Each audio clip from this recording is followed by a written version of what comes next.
Hello दोस्तों, मैं हूं अंबुज। स्वागत है आप सभी का डिफेंस एंड डिप्लोमेट्स पे। तो दोस्तों, आज हम फिर से चर्चा करेंगे अमेरिका के विषय में।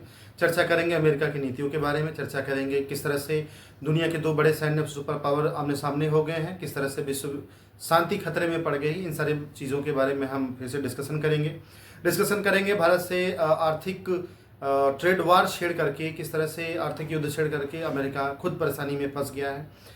इन विषयों पर आज हम डिस्कस करेंगे।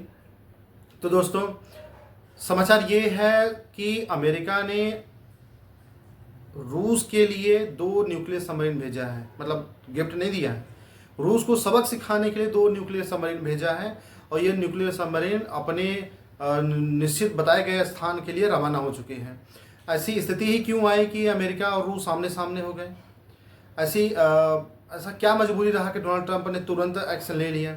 तो दोस्तों, इस बार डोनाल्ड ट्रंप के पर्सनालिटी को लेकर के मजाक उड़ाया गया है, उनके डिसीजन को लेकर मजाक उड़ाया गया है अमेरिका के सुप्रीम लीडर के बारे में, मजाक उड़ाया गया अमेरिकी पॉलिटिक्स के बारे में, अमेरिकी नीतियों के बारे में। ये मजाक किसी दोस्त ने उड़ाया होता तो चलता, क्योंकि दोस्त तो बार बार मजाक उड़ाते रहे हैं। जैसे इमैनुअल मैक्रोन मजाक उड़ाते रहे हैं, और इटली के प्रधानमंत्री हैं वो भी मजाक उड़ाई रही हैं। ब्रिटेन के जो प्रधानमंत्री थे वो भी इनके पीछे कानाफूसी किए। इनसे दुराव अलगाव जो कहें, अलगाव तो नहीं पर दूरियां जरूर बन गई हैं इनके दोस्तों के बीच में और अमेरिका के बीच में। जैसे ब्रिटेन, इन्होंने भारत को मना किया कि भारत पे प्रतिबंध लगाएंगे, फिर भी ब्रिटेन ने फ्री ट्रेड एग्रीमेंट कर लिया। ये रोकते रह गए, लेकिन ब्रिटेन, सबसे पहले फ्रांस, फिर ब्रिटेन, फिर कनाडा, सब ने फिलिस्तीन को मान्यता देने की ठान रखी है। इसका मतलब ये है कि ये इनके डिसीजन को नहीं मानते हैं, इनके पद को नकार रहे हैं, अमेरिका के प्रभाव को नकार रहे हैं। ऐसा इसलिए है कि गलत नीतियों का पालन अमेरिका कर रहा है। अमेरिका अगर देश के राष्ट्रीय हित को ध्यान में रखते तो एक बात रही, वो सेल्फ इंटरेस्ट पे काम कर रहे हैं डोनाल्ड ट्रंप, ऐसा लग रहा है। इसलिए सारी नीतियां जो है उनकी सेल्फ इंटरेस्ट पे की ओर इंगित कर रही हैं, और इसीलिए शायद उनका व्यापार या उनके जो देश का विकास है, आर्थिक विकास, वो ठप पड़ रहा है। दोस्तों, अभी हम एक खबर पे बात कर लेते हैं, फिर हम इनकी आर्थिक नीतियों का भी विश्लेषण करेंगे। हुआ क्या कि जो रूस के पूर्व राष्ट्रपति हैं दिमित्री मेदवेदेव, उन्होंने इनका मजाक उड़ाते हुए कहा कि भाई डोनाल्ड ट्रंप जी, आप तो बार बार हमें डेट देते रहते हो। कभी 1 महीने का डेट दिया, कभी 30 दिन का दिया, कभी 40 दिन का दिया, 10 दिन का दिया, 50 दिन का डेट दिए हो। तो ये जो बार बार डेट चेंज कर रहे हैं ना, ये वाला लफड़ा खत्म करो भाई, क्लियर कर लो आपको क्या करना है। आप सामने आइए, फ्रंट पे आइए, जो करना है हम तैयार हैं। ये बात, अच्छा, एक चीज, ये तो एक चीज कही। दूसरी बात ये कह दी कि हम रूस हैं, न कि इसराइल और ईरान है कि आपके कहने पे वो समझौता कर लेंगे। और ये बात जो है चुनौती की तरह डोनाल्ड ट्रंप को दिया गया, और डोनाल्ड ट्रंप ने इसको चुनौती की तरह लिया और रूस को सबक सिखाने के लिए 2 न्यूक्लियर सबमरीन को भेज दिया है। तो ऐसा कभी नहीं हुआ है कि रूस और अमेरिका आमने सामने एकदम स्पष्ट आ गए हों। ये जब भी आमने सामने होते रहे हैं, 2-3 बार 4 बार ऐसा अवसर आया है कि ये दोनों, ऐसा लगा कि अब विश्व में फिर से परमाणु युद्ध होगा। लेकिन उस दौरान इनके बीच में एक मीडिएटर नहीं रहा, एक पार्टी रहती रहती। जैसे चाहे कोरिया का संकट हो, चाहे क्यूबा मिसाइल संकट हो, चाहे अफगानिस्तान का मामला हो, उसमें कोई कोई एक तीसरा देश रहता था। पर इस बार यूक्रेन को साइड करके अमेरिका सीधा रूस को धमकी दे रहा है, सीधा रूस को सबक सिखाने के लिए सबमरीन भेज रहे हैं। तो ये थोड़ा सा अलग मामला है और ज़्यादा गंभीर है। देखिए, क्या मैंने बार बार कहता हूं कि जब राजनीति का मर्मज्ञ और समझदार व्यक्ति किसी सत्ता पे आसीन न रहे, तो इस तरह से बचकानी हरकतें करता है। बचकानी हरकतें करके जेलेंस्की यूक्रेन को तबाह कर दिया। अब अमेरिका की बारी है। मैं इसलिए नहीं कह रहा हूं कि अमेरिका कहीं युद्ध में लड़ने जा रहा है या युद्ध हारने जा रहा है, बल्कि मैं इसलिए कह रहा हूं कि अमेरिका बचकानी नीतियों की वजह से अपनी आर्थिक नुकसान करने पे तुला हुआ है। कैसे तुला हुआ है? कल का वो अमेरिका का जो शेयर मार्केट है दोस्तों, वहाँ 1 ट्रिलियन से ज़्यादा का नुकसान हुआ है। ये जो 1 ट्रिलियन डॉलर है, ये पता नहीं दुनिया में पता नहीं कितने देशों की कुल अर्थव्यवस्था भी इतनी नहीं है। छोटे छोटे देशों की अर्थव्यवस्था भी कुल नहीं होती है। भारत का ये 4.5 ट्रिलियन के आसपास भारत का पूरी अर्थव्यवस्था है, और 1 ट्रिलियन तो अमेरिका में एक दिन में नुकसान हो गया। तो ये देखिए कितना बड़ा नुकसान हुआ। मैं ये बताना चाह रहा हूँ कितना बड़ा नुकसान हुआ है इनका।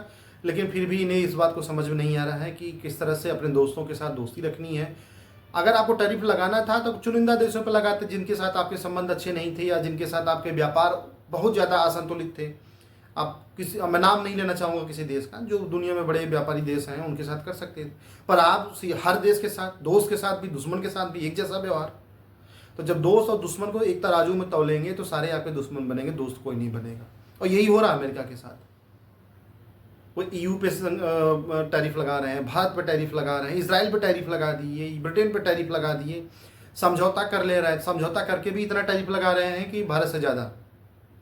तो साउथ कोरिया पे टैरिफ लगा दे रहे हैं, जापान पे टैरिफ लगा दे रहे हैं। तो दोस्तों जो इनका टैरिफ वाला गेम है ना, दरअसल ये अमेरिका को नुकसान पहुंचा रहा है। मान लीजिए कोई व्यक्ति, व्यापारी या देश हमारे देश में कोई सामान 100 रुपये में बेच रहा है, तो जो 100 रुपये का सामान है, अगर हम उस पर 25 रुपये का टैरिफ लगा देंगे तो हमें कितने का मिलेगा? 125 रुपये का। तो जो 125 रुपये है कौन पे करेगा? बेचने वाला नहीं, खरीदने वाला पे करेगा। यानी कि अगर मैं मेरे देश में कहीं वो सामान लेने जा रहा हूँ तो 125 रुपये दूंगा, तो उस कंपनी को तो 100 रुपये मिले, 25 रुपये मिले गवर्नमेंट को। तो महंगाई कहाँ बढ़ेगी? हमारे देश में। ठीक इसी तरह से अमेरिका में हो रहा है। इनके टैरिफ वाले चक्कर में महंगाई कहाँ बढ़ेगी? अमेरिका में। बेरोजगारी कहाँ बढ़ेगी? अमेरिका में। परचेजिंग पावर कहाँ घटेगा? अमेरिका में। तो डॉलर की कीमत घट जाएगी। ये बात इनको, छोटी सी बात इन्हें समझ में नहीं आ रही। इनको लगता है कि हर देश हमारे साथ व्यापार कर रहा है, मुनाफा कमा रहा है और कुछ और मजे कर रहा है, उसके मुनाफे से हमें हिस्सा चाहिए। भाई हिस्सा क्यों चाहिए? आप भी बनाइए, भेजिए। आप जो आपकी जो मल्टीनेशनल कंपनियां हैं दुनिया भर में बिजनेस कर रही हैं, तो क्या उनसे उस देश के लोग मुनाफा में हिस्सेदारी मांगने जाते हैं? क्या भारत कहता है कि गूगल से, माइक्रोसॉफ्ट से, यूट्यूब से, फेसबुक से कि आप हमको जो है मुनाफे से हिस्सेदारी दीजिए? जो टैरिफ लगाता है वो संतुलित टैरिफ है, पर ये इनको चाहिए टैरिफ। जब आपको टैरिफ चाहिए तो फिर आप इस तरह का नुकसान झेल सकते हैं और झेलना ही पड़ेगा। अभी तो ये शुरुआत है। अभी इसके पहले वन बिग ब्यूटीफुल बिल जो ये लेके आए थे, उस समय भी जो आर्थिक विद्वान थे वो बता रहे थे कि इनका ये बिल 10 सालों में $4 ट्रिलियन के आसपास नुकसान पहुंचाएगा। तो वो जो नुकसान का प्रक्रिया है ना, वो अभी से शुरू हो गया। कल 1 ट्रिलियन से अधिक का नुकसान हुआ इनके शेयर मार्केट में। ये आप देखिए कि दो दृष्टि से गिर गए हैं। पहला कि ये इन्होंने रूस को चुनौती दिया है, और जबकि ये रूस का कुछ नहीं कर पाएंगे। मैं बता रहा हूँ, ये बातों के बहादुर हैं। ये रूस का कुछ भी नहीं कर पाएंगे। वो जो दो सबमरीन भेजे हैं उसका कोई मतलब नहीं है। दूसरा कि इनकी जो ये टैरिफ वाली नीति है ना, ये फेल है। हर देश से ये दुश्मनी मोल ले रहे हैं। अब क्वाड कहाँ गया? क्वाड कैसे सक्रिय होगा? क्वाड कुछ नहीं गया, बेकार है, खत्म। क्वाड की प्रासंगिकता ही इन्होंने खत्म कर दिया। ठीक है, अपने दोस्तों को दूर भगा दिया। तीसरा, जो इनकी रणनीतिक चाल थी, जो रणनीतिक इनकी पकड़ थी, वो कमजोर होती गई। कैसे कमजोर होती गई? मैं क्वाड की बात कर रहा हूँ। क्वाड में भारत है, जापान है, ऑस्ट्रेलिया है, अमेरिका है। भारत तो छटक गया। चलो भाई, आप एक तरफ हमको टैरिफ भी लगाओगे, हमारे कंपनियों पे सैंक्शन लगाओगे, हम आपके साथ रणनीतिक साझेदारी अपनाएं। ऐसा तो संभव नहीं है। कम से कम तब तक संभव नहीं जब तक भारत की कंपनियों पर रेस्ट्रिक्शन है और जब तक डोनाल्ड ट्रंप अमेरिका के राष्ट्रपति हैं। तो ये आप भूल जाइए क्वाड को। क्वाड की प्रासंगिकता ही खत्म हो गई। एक दूसरा, इजराइल के साथ ये खड़े थे, हमास फिलिस्तीन को मान्यता नहीं देना है, लेकिन इनके ही सहयोगी देश कनाडा, फ्रांस, ब्रिटेन सब जाके बोले कि हम समर्थन देंगे, हम फिलिस्तीन को देश के रूप में घोषित करते हैं। दूसरी जगह ये फेल हो गए। तीसरा, भारत से इनके अच्छे संबंध थे। करीबन 29-30 बार ये कह चुके हैं कि हमने पाकिस्तान और भारत के बीच में समझौता करवाया, हमने भारत पाकिस्तान के बीच में सीज फायर करवाया। तो इस मुद्दे पर भी भारत सरकार कई बार कह चुकी है। कई मंच पे भारत के सचिव, मंत्री लेवल के लोग कह चुके हैं, तो हमारे विदेश मंत्री जयशंकर भी कह चुके हैं। और संसद में हमारे प्रधानमंत्री ने सीधा स्पष्ट कहा कि हमारा किसी भी वैश्विक नेता से कोई बातचीत नहीं हुई है। तो ऐसी स्थिति में ये झूठे साबित हो जाते हैं। आपने देखा 4 स्तर पे 1 महीने में ये झूठे साबित हो गए, फेल हो गए। लगातार इनकी नीतियां फेल हो रही हैं। हाँ, पास क्या हो रहा है? इनका पर्सनल इंटरेस्ट, फैमिली इंटरेस्ट पास हो रहा है। जैसे पाकिस्तान के साथ क्रिप्टो करेंसी वाला इशू कुछ दिन पहले चर्चा में आया था, आपको पता होगा। जैसे सीरिया में इन्होंने एक उठा के आतंकवादी को वहाँ का राष्ट्रपति बनवा दिया। क्यों? क्योंकि दामाद के पैसे वहाँ लगने वाले। सारी बातें जो इनके भाई भतीजावाद है, जो राजनीतिक भ्रष्टाचार है, वो ये दिखा रहे हैं। हालांकि ये अमेरिका के लिए नया नहीं है। पिछला वाला भी राष्ट्रपति अपने बेटे के लिए कुछ करके गया है। तो इस तरह के राजनीतिक भ्रष्टाचार और अपने स्वहित के लिए देश को जो है बलि का बकरा बना दे रहे हैं। अमेरिका का जिन देशों के साथ निकट संबंध थे उनको बिगाड़ दे रहे हैं।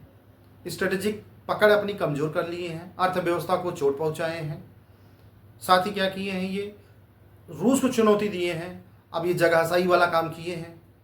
अगर ये रूस पे कुछ बहुत बड़ा एक्शन नहीं लिए तो इनकी थू हो जाएगी, इनके बात का कोई वैल्यू नहीं रहा। ये का तो जैसे G7 की मीटिंग से निकाह के निकले थे ना, जा रहा हूँ बहुत कुछ कर दूंगा, क्या किए? कुछ नहीं किए, खुदा पहाड़ निकली चुईया।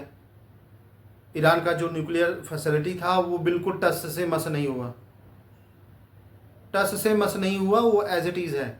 ईरान रुकेगा नहीं, न्यूक्लियर बम बना के रहेगा।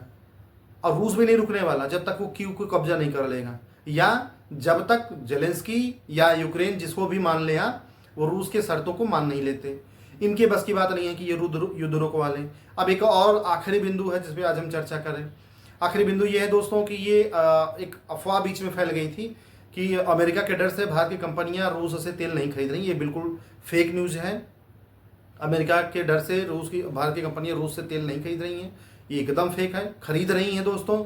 मसला ये है कि EU ने कहा था कि आप जो है $60, जैसे अभी $60 प्रति बैरल का तेल हम खरीद ले रहे हैं रूस से, तो EU का कहना है कि और सस्ता तेल लेके आई तब हम भले ले लें, नहीं तो ऐसे में नहीं लेंगे। तो हमारी कंपनियां नेगोशिएशन में लगी हुई हैं, रूस से बातचीत कर रही हैं, थोड़ा और सस्ता मिल जाएगा या कोई तीसरा विकल्प तलाश रही जहां से इतना सस्ता तेल मिल जाए तो वो EU को उस तेल सप्लाई करें। तो ये बात है दोस्तों। और जिस तरह की अफवाह फैलाए गए हैं वो सब सरासर गलत है। सरकार ने स्पष्ट किया है कि वो रूस से तेल खरीदता रहेगा। भारत स्वतंत्र देश है, अपने स्वाभिमान, सम्मान और ऊर्जा हितों की वो रक्षा करता रहेगा, डट के मुकाबला करेगा। भारत अमेरिकी दबाव को नहीं झेलेगा। क्यों? अब देखिएगा आप, मैं आपसे फिर से कह रहा हूँ कि इनका काम है दंगा करवाना, इनका काम है सत्ता परिवर्तन करवाना, इनका काम है हिंसा फैलाना, और इन्हों चाहिए शांति का नोबेल पुरस्कार। इनका काम है हिंसा फैलाना। मैं आपसे कह रहा हूँ दावे के साथ, ये टैरिफ बम से जैसे ये फेल हो गए, सारे मुद्दे पे फेल हो गए ना, अब चुनाव के समय या किसी भी समय आने वाले 1 साल के अंदर अंदर भारत में दंगा होगा, बड़ा प्रदर्शन होंगे, क्योंकि इनके पास एक खजाना है ना, एक बजट है US एड का। उस एड के माध्यम से क्या करते हैं? बांग्लादेश में हिंसा करवाते हैं, पाकिस्तान में हिंसा करवाते हैं, दिल्ली में दंगा करवाते हैं। अब फिर से बारी है, अब इनके हित नहीं सध रहे ना, ये दंगा करवाएंगे। ये अलग अलग देशों से कहेंगे कि आप जो खालिस्तानी सेपरेटिस्ट हैं, आतंकवादी हैं, उनको सपोर्ट करो। कनाडा को पुश करेंगे, ब्रिटेन को पुश करेंगे, कर भी रहे हैं। तो ऐसी स्थिति है कि अब ये खिसियानी बिल्ली खंभा नोचे, जब ये सीधा सीधा कुछ नहीं कर पा रहे हैं तो इस तरह से प्रॉक्सी जो इनका वार है वो चल रहा है। ट्रेड वार चला लो इंडिया के साथ, आप कुछ नहीं कर पाओगे, मैं बता रहा हूँ, कुछ नहीं होने वाला है। इनका ट्रेड वार फुस होने वाला है और ये अमेरिका को गर्त में लेके जाएंगे। ये भस्मासुर बन गए अमेरिका के लिए दोस्तों। इस तरह के कोई और बातें बढ़ेगी। अब मैं बता रहा ना कि ये भारत से संबंध चाहते हैं, पर मजबूत भारत से नहीं। ये चाहते हैं कि भारत कमजोर रहे, इनके पीछे पीछे लगा रहे, आर्थिक दृष्टि से विकास ना करे, तब ये भारत से संबंध बनाए रखेंगे। तो भैया, भारत आपके पर्सनल इंटरेस्ट के लिए नहीं है। भारत एक स्वतंत्र और सबसे बड़ा लोकतंत्र देश है, सबसे बड़ी आबादी वाला देश है। हम लोग अपना निर्णय खुद करेंगे। और बताओ, इनके मुंह पे तमाचा एक और लग गया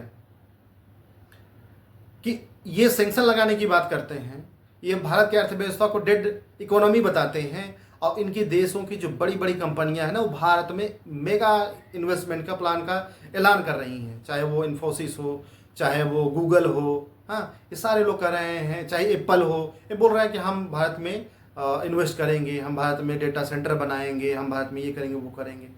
वो क्यों कर रही हैं? उनको पता है कि कहीं कुछ ज़्यादा प्रेशर बन जाएगा तो मोदी जी इनको सबको गेट आउट बोल देंगे। तो ठीक है दोस्तों, अगर इस पर कोई और नया समाचार मिलता है तो हम उसका एनालिसिस करेंगे, तथ्य आप तक पहुंचाएंगे। आप हमारे चैनल को देखते रहिए, हमारे वीडियो को पसंद करिए, लाइक करिए, सब्सक्राइब करिए। धन्यवाद।